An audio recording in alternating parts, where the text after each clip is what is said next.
Merhaba arkadaşlar. Şimdi 5.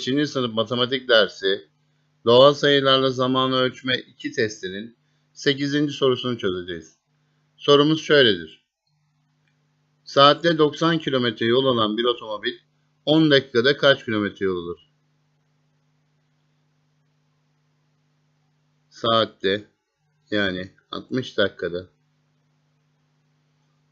90 kilometre yol alan bir otomobil 10 dakikada kaç kilometre yol alır? 90 çarpı 10 eşittir 900.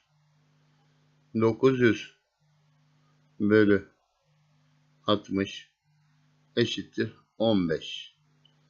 15 kilometre yol alır. Sorumuzun doğru cevabı D şıkkındaki 15 sayısıdır. Derslerinizde başarılar dilerim. Lütfen kanalımıza abone olmayı unutmayınız.